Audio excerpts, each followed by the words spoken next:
Language. It's what we use to tell people to be quiet. But it's also much more than that. It could be said that language is somewhat important to human history.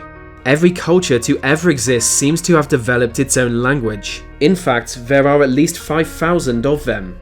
Not all languages are equal. Many have been dead for hundreds or even thousands of years. Many are spoken by just a handful of people and might soon be gone themselves. Many are deeply mysterious, be they of a lost civilization from long ago, an occult language shrouded in secrecy, or an even stranger tongue.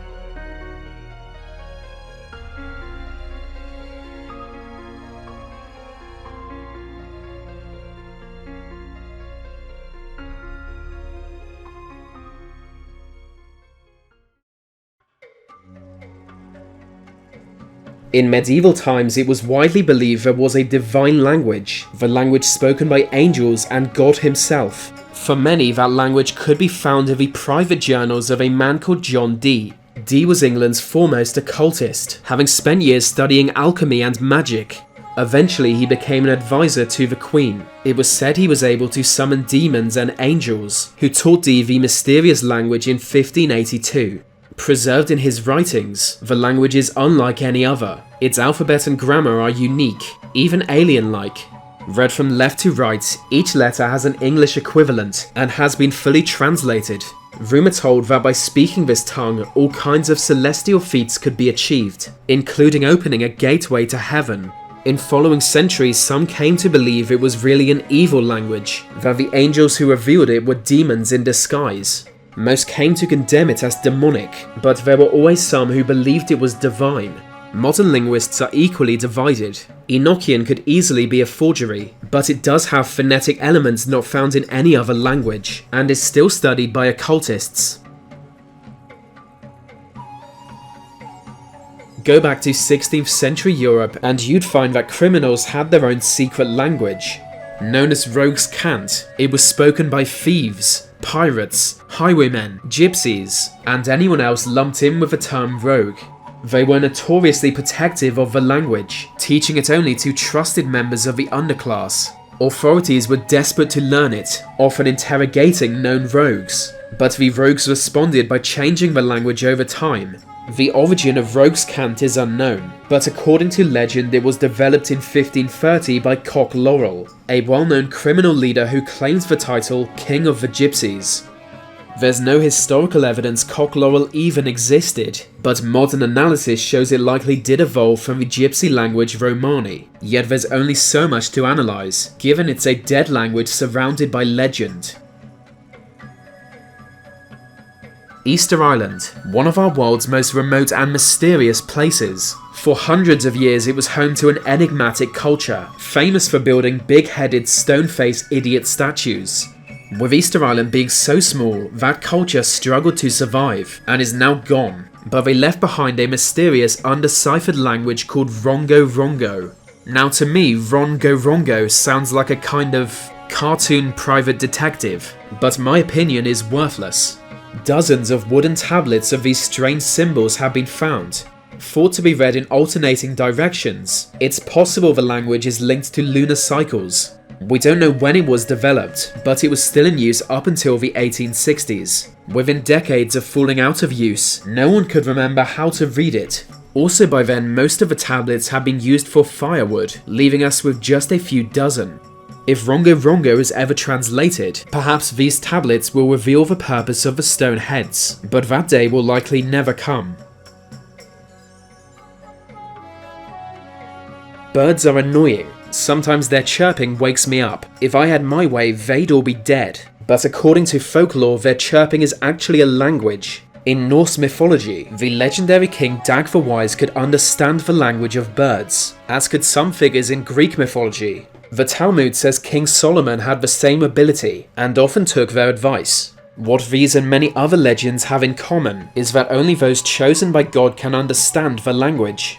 It's said to be the world's only perfect language, one that can grant an unlimited source of divine wisdom. Some Renaissance thinkers genuinely believed in the language, and spent years trying to decipher birdsong, but of course they had no success.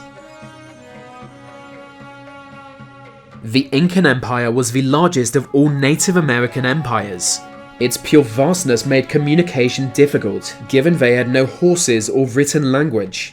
So to spread news, messengers would literally need to run between towns and deliver it. But some information was too sensitive to entrust to a messenger, so a unique communication system was set up. Messengers would carry complex devices made of string called quipu. The position and number of knots tied into the quipu contains complex messages. All kinds of things could be found out by reading a quipu. They gave the ability to communicate with remote villages in almost no time, but only some people were able to read quipu. It was a closely guarded tradition that disappeared with the empire. Some believe quipu was just a system of accounting. Others believe it was complex enough to constitute an entire language. Very few quipu have survived, but some have thousands of strings.